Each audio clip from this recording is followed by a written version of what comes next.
Thank you.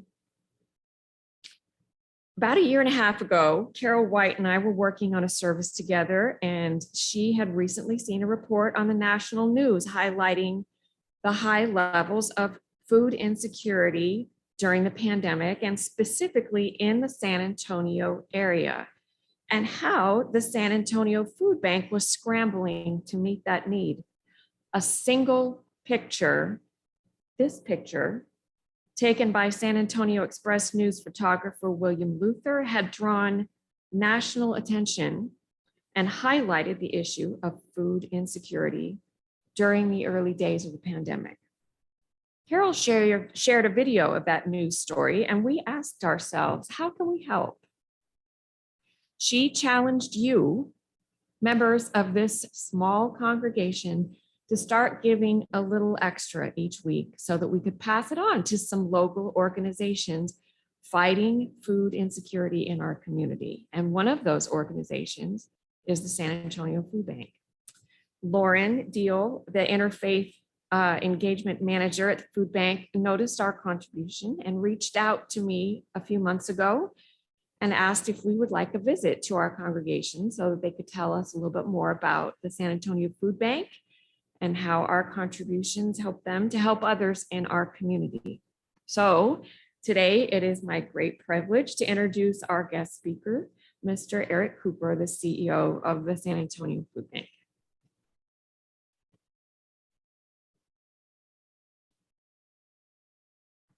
Thank you so much. Super excited to be here and to share some thought with you. And as I walked up, I thought I come without mask and you let me in. Thank you. As was mentioned, joining me is Lauren Diehl. And if you haven't met her, you need to. She has dedicated her life to helping people live in their finest hour. And whether that's a congregation engaging in their faith tradition, exercising their faith, being who they need to be, or an individual just finding their way, it is our privilege to serve. And thinking about what I might say this morning, I thought about food. And it's something we oftentimes take for granted. But if you really think about it, if you didn't eat breakfast this morning, maybe you're ready for this sermon to be over so you can hit that Sunday brunch. Lots of great traditions with brunches and great meals, great recipes. But if you think about your journey in life, for many of us, we grew up in a home where maybe we were well off or not so well off. And I can remember talking to a friend that said, man, we're so poor, all we ate were jam sandwiches. You get 2 pieces of bread and you jam them together, nothing in between. Maybe in college, you think of the top ramen era. Ate a lot of noodles, a lot of ramen. But many graduated from that diet to something more tasteful and nourishing.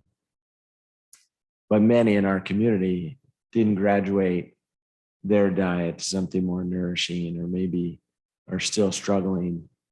When you think about food, it brings people together. It calls people to a table, if you will. And for so many households, not having those ingredients that even bring themselves to the table. And so to be able to nourish, to be able to have a mission of fighting hunger and feeding hope, it is hope for a better day, a better opportunity. And I thought I'd share a little bit about the food bank and then my journey. We were founded in 1980. We're one of the 200 food banks across the United States that make up Feeding America. We actually serve 29 counties, although called the San Antonio Food Bank, we serve a much larger area.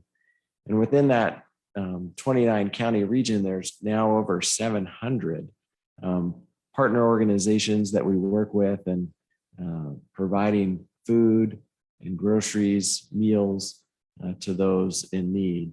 And we do that in a framework of which we call food for today, food for tomorrow, and food for a lifetime. It's really about not just giving the fish, but it is both teaching the fish. And so we meet the needs for today with groceries and meals, but then we stabilize households for tomorrow through comprehensive programming, enrollment into federal programs, including healthcare, and in some communities, maybe utility assistance and other stipends or resources that can bring some level of stability to the family. And then our Food for a Lifetime work is about seeking meaningful employment, and so job training and job placement, and really trying to help families move to self-sufficiency. And so it's that framework of today, tomorrow, and lifetime that many know the food bank, but I'd say most people know the food bank from the photo that was shown because of the need. Now, pre-pandemic, we fed about 60,000 people each week, which was overwhelming to say the least. But at the onset of the pandemic, what we found was where we get food from is literally from the field to the dinner table. We collect food in every link of the food chain, exercising strategy to get food from those that have it to those that need it. And we become very efficient at it.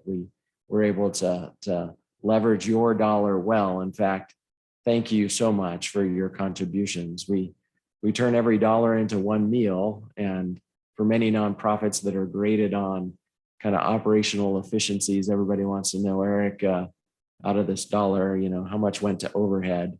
And actually for the last 21 years that I've been at the food bank, we've run the food bank on just 2 cents out of every dollar. So 2% administrative overhead. There's just not, thank you. And we are proud of that.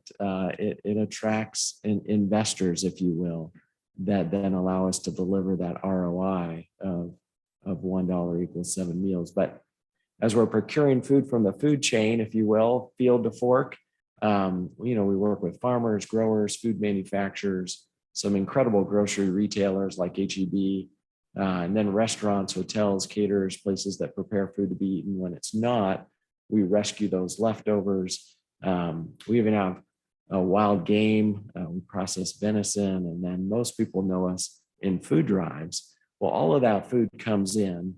And at the onset of the pandemic, because of the restaurant closures, that food started to drop, right? It dried up for us as we started to see more families. Our distributions that were feeding 200 to 400 families typically started to see 2,000 to 4,000 families. And then because of the retail shift, when families couldn't find food at their local restaurant, everybody moved to groceries, and grocery stores started to sell out. And you remember those empty shelves at HEB. In fact, we all know the disruption in the supply chain has made it difficult for us to maybe find certain food items, or we're paying a little more for them.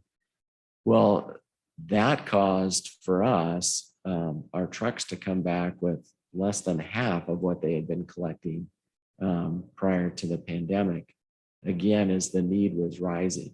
So it's a very scary and lonely place when you think, your supply is shrinking, but your demand is rising. And it's really where you're looking for a miracle. And I want you to know that you are that miracle. I think it was Carolyn. Is that Carol White? Carol, thank you for acting on the prompting to issue the call and to respond. It was the response of this city that allowed us to meet the unprecedented need, for the response was just as unprecedented. And it was the most humbling miracle to watch, where people put themselves at risk, sacrifice themselves to serve a neighbor. And so as we're thinking of this morning, of all the commandments, there are 2 great ones, right? Love God, love your neighbor.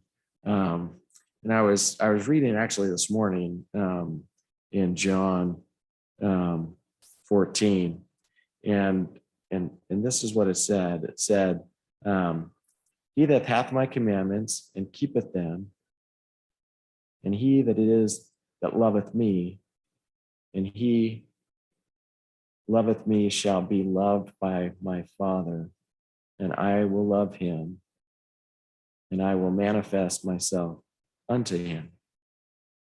And so in our Lenten journeys, seeking Christ, loving our neighbor, we know we will see him for when he was hungry, right? He said to his disciples, you were there, and they were like, hey, we didn't see you. But when you've done it unto the least of these, my brother, and you've done it unto me. So if we are truly going to seek Christ, we will seek it, I think, in our neighbors. So I grew up in a little town in North Texas called Argyle. Does anyone know where Argyle's at? Well, it's next to Drop. You know where Drop, Texas is? Crum? No, you don't know where Crum or Ponder? No. Denton? Yeah. Denton, all right. Okay. North Texas, yeah. So, super blessed to have parents that love me, and 6 kids in the family, 2 older brothers. I actually have a twin, and then a little brother and sister.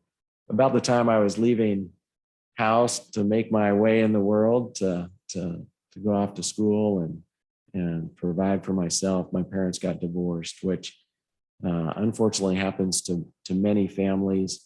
My dad moved from Argyle to Portland, Oregon, and left my mom with my little brother and sister still at the house. And shortly after moving, he became what most people would call, I guess, a deadbeat dad. He didn't send any child support home. And so my mom was having to figure out what to do. She couldn't make the house payment. She couldn't make the car payment.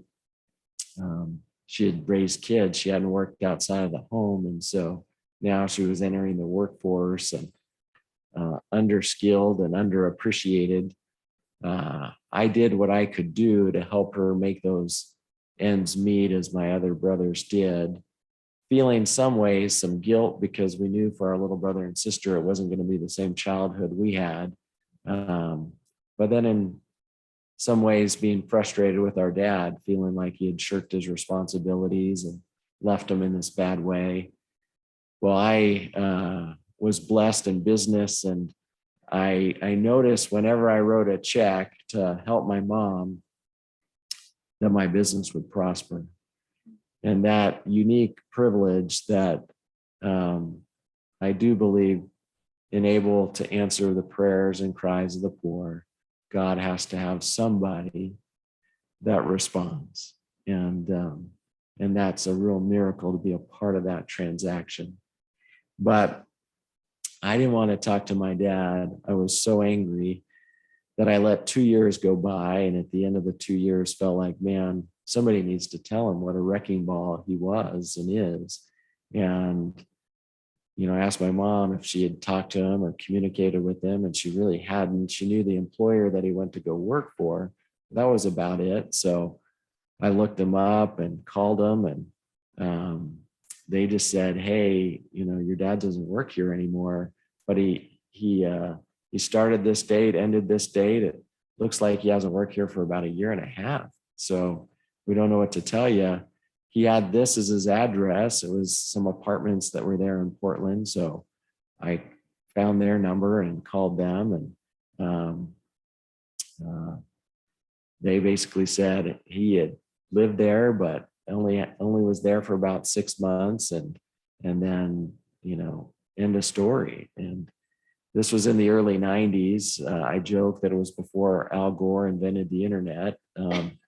We talked about 82, and this was a little bit later than 1982, but you couldn't just Facebook somebody or Google it. The internet didn't exist. And so I was doing all this research and the library and finding phone numbers. And so I thought if anyone knew where my dad was, it was the IRS, right? So I called them thinking if he had a new job, they might know. And they just said, look, we have the same employer you had. And last time, he had paid taxes was a year and a half ago. So if you do find him, tell him, we're looking for him too. And I was like, oh, all right, well, so, being a little young and naive, I thought, well, if anyone's going to find him, I'll just have to do it on my own. I called the local Portland Police Department to try to file a missing person, and they just said,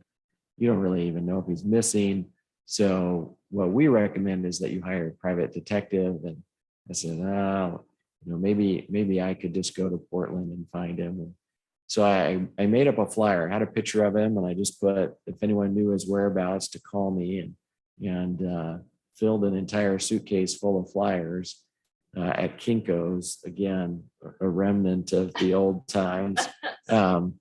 But flew to Portland, rented a car, and I drove to those apartments where he once lived and thought that would be my best place to start. And I would just knock on doors. And if they answered, I'd hold up a flyer. If they didn't, I would stick it in their door. And after spending a good day knocking on doors, I met a woman that recognized the photo and said that, yeah, he used to live here, right? And I said, yeah, it's been a while, but have you seen him, or did you know him? And she said, well, I did know him. He talked to me, and I would see him at this gas station.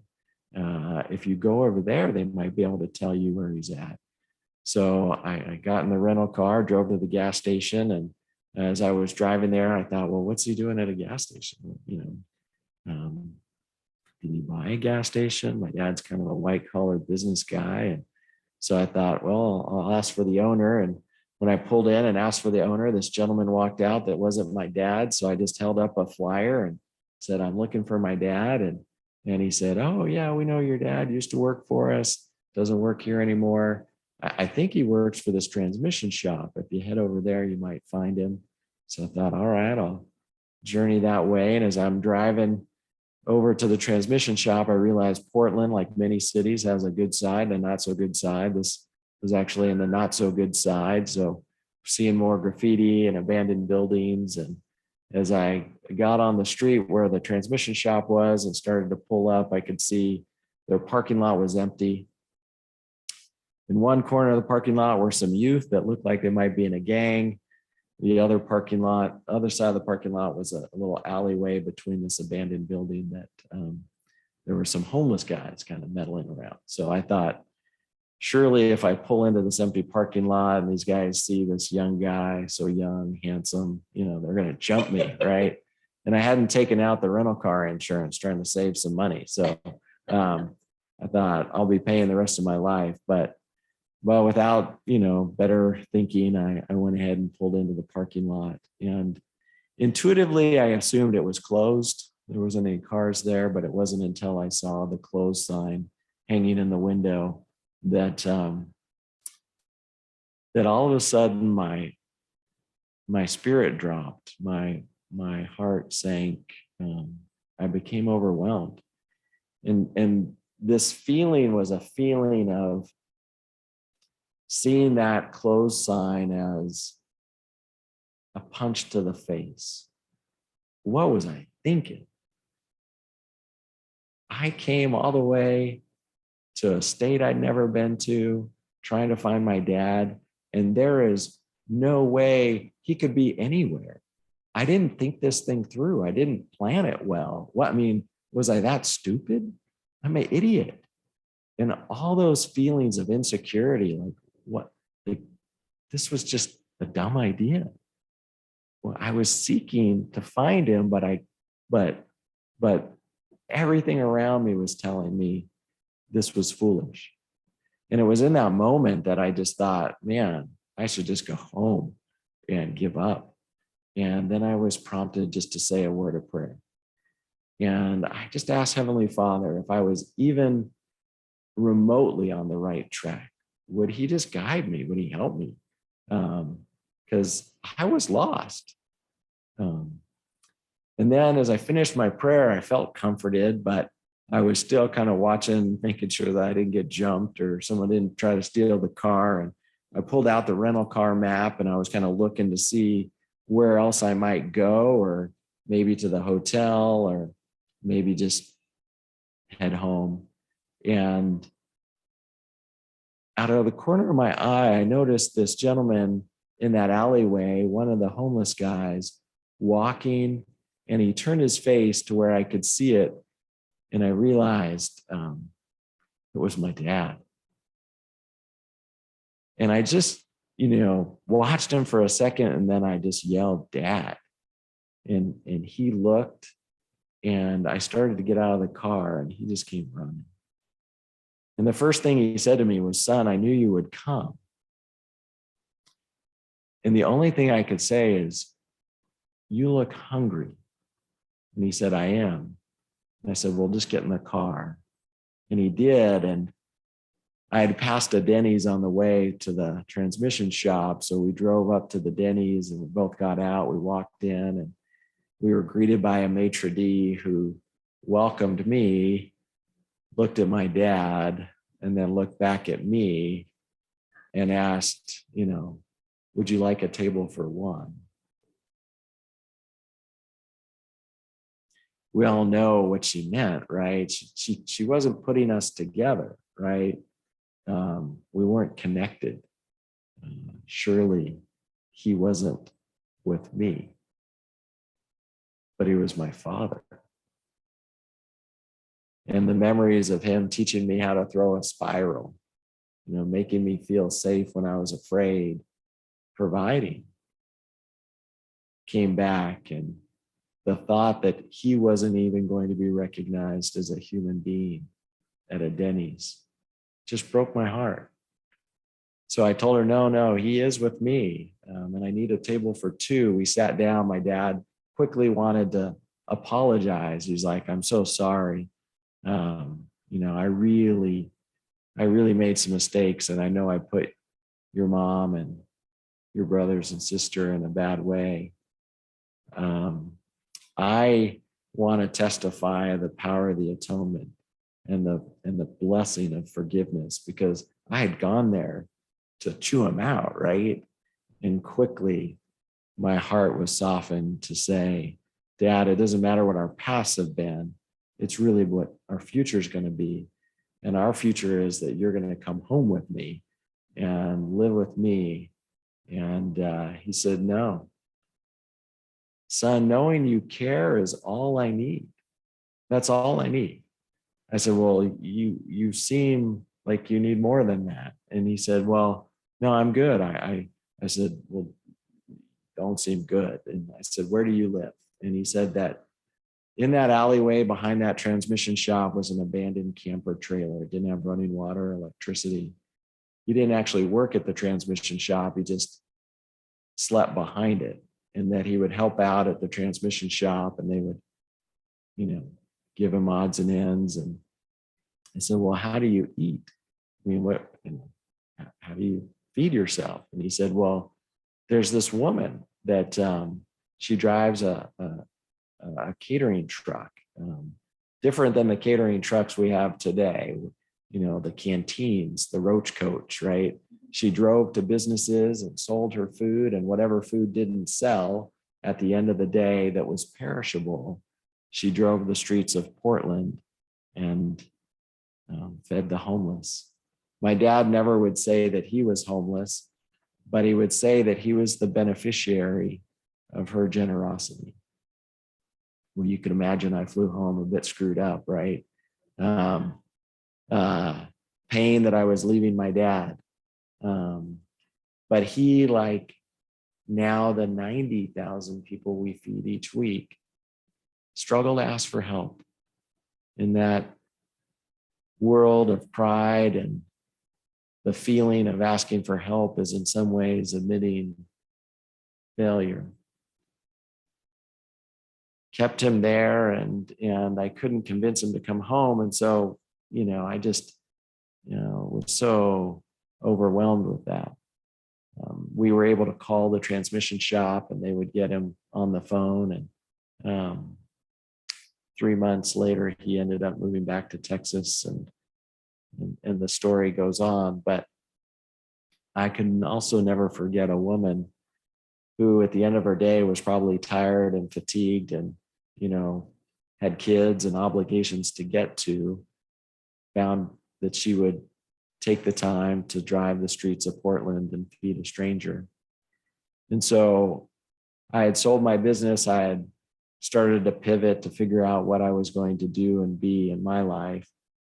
And I think the Lord knew just the place. And the food bank has been this amazing journey, now 28 years. And what I've learned is this, and in closing, I mentioned Lauren helps people live in their finest hour. And at times, and this pandemic has brought it so clearly, isolation, loneliness, fear, being overwhelmed, not certain what the future would be. That it's at those moments when life is just about ready to crush us and there isn't any more trials we could possibly bear. The quickest and easiest ways to lighten our load is to take the burden of someone else on our backs. And for whatever reason, service is the great recalibrator. It truly is the balm of Gilead, today's aloe vera. It has healing powers. And for us to make our way through this pandemic and the crisis we find ourselves in, those storms, when we serve someone else, we are changed. And we see our own trials in a different light. Join us. Continue to respond to that call to make a difference, to serve our brothers and sisters. For in doing so, we exercise our faith, and we will see his face. We will know that he lives. For we've seen him in the faces of our brothers and sisters. Thank you guys so much for the opportunity to chat with you today. Visit our website, safoodbank.org. Tons of information on 1,000 things I didn't talk about, but wanted to share with you a little bit of my journey in hopes that it uplifts and inspires, but most of all, celebrates when a stranger helps a stranger get nourishment. God bless y'all. Thank you.